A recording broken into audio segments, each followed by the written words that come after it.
Музыка родного языка звучит на новом стадионе. На трибунах 45 тысяч зрителей. В центре Казани-арены возвышается башня Сюембике. На церемонии открытия универсиады гостей со всего мира Владимир Путин приветствует по-татарски. Приветствую вас на Всемирной летней универсиаде в Казани. Исямисис. 10 лет назад прямую трансляцию открытия студенческих игр в интернете смотрел весь мир. А так встречали сборную нашей страны.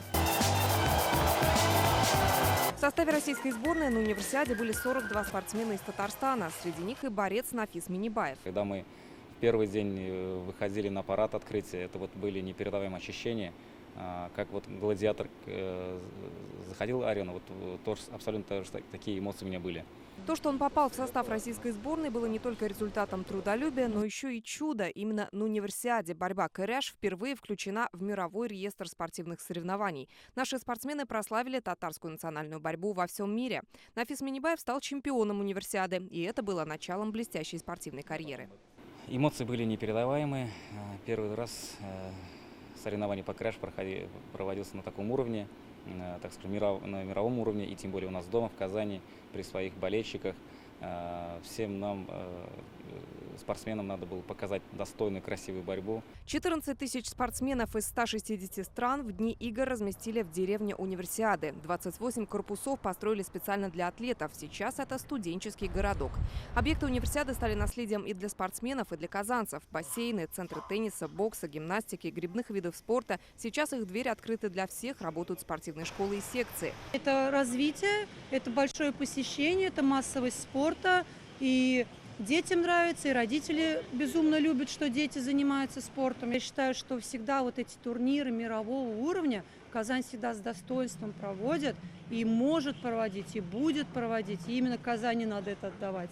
Казанская пловчиха Яна Мартынова тоже завоевала золото универсиады. 39-кратная чемпионка России вспоминает, ту победу ни с чем не сравнить. Я никогда не чувствовала такой сильной поддержки где-либо, даже на Олимпийских играх, как чувствовала ее на универсиаде в Казани.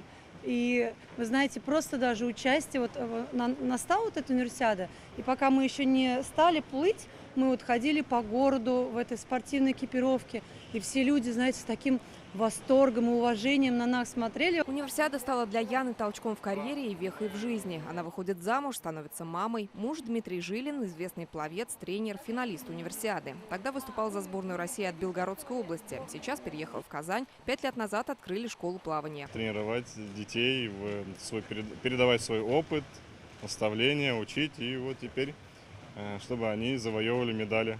Поволжский университет физкультуры – центр массового спорта. Здесь готовят тренеров. После универсиады спрос на наставников резко вырос. Выпускники университета работают по всей стране. Сейчас обучаются студенты из 80 регионов России.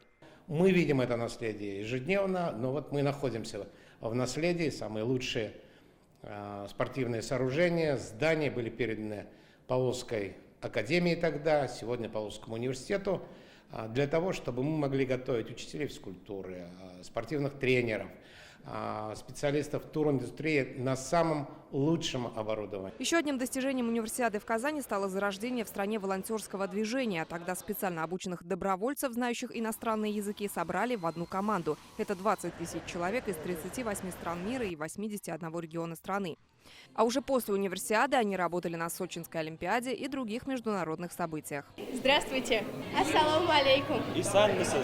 О днях универсиады напоминает фотография в кабинете министра спорта. Владимир Леонов вспоминает, игры прославили Казань как спортивную столицу и открыли путь к новым возможностям. После столица республики приняла чемпионат мира по водным видам спорта в 2015 году, чемпионат мира по футболу в 2018.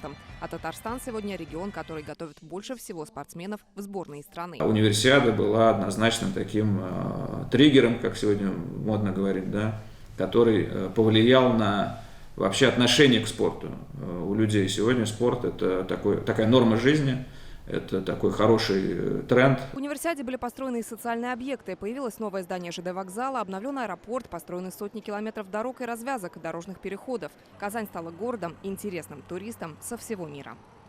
Сегодня мы говорим Казань, и все знают, вся эта инфраструктура, она должна работать во благо наших людей, нашей республики, во благо нашей страны.